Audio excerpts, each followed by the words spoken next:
So as we start our study on the Westminster Shorter Catechism, it's beneficial to start an introduction on catechisms and what they are, because there's a lot of misinformation about what catechisms are. So the word catechism actually comes not from the Roman Catholic Catechism, although this is what most people think of. That came out in 1992, and Protestants have been doing this for much longer. But I'm here to prove that it's not a Protestant thing. It's a biblical and just Christian thing to do. The word catechism comes from katecheo, Greek word used 8 times in the New Testament. So let's examine 4 of those uses in Luke 1, Acts 18, and Galatians 6. We'll learn 3 things: the nature of catechesis, the necessity of catechesis, and the nurture of catechesis.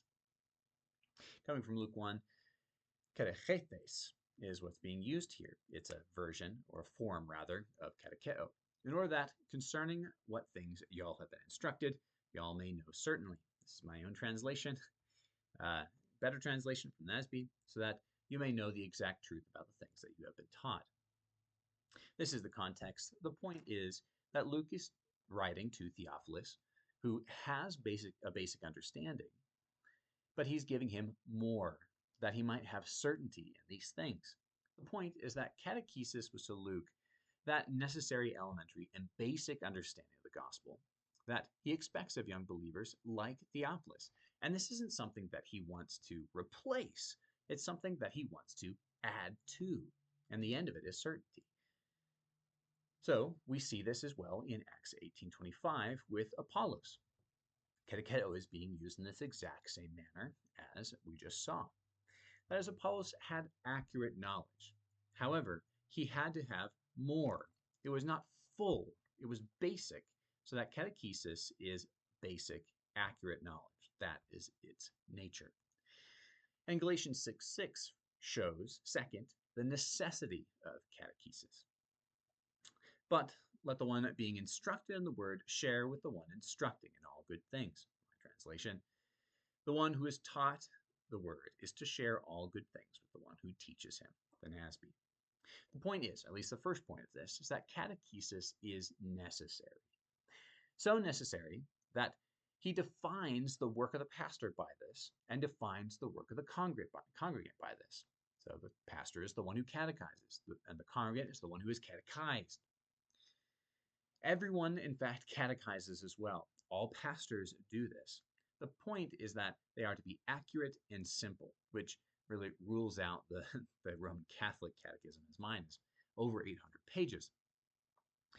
But the second point is that this is the work of the church. Pastors are to instruct, and congregants are not only to hear, but to learn from this catechesis. So it's necessity that we catechize in the church. And finally, catechesis is nurture. We get this from Deuteronomy 6. This is right after, in Deuteronomy 5, the Lord gives the 10 Commandments. And what does he say? He says to families, teach your children these things. You shall repeat them diligently to your sons and speak of them when you sit in your house and when you walk on the road. That is, catechize them through the 10 Commandments.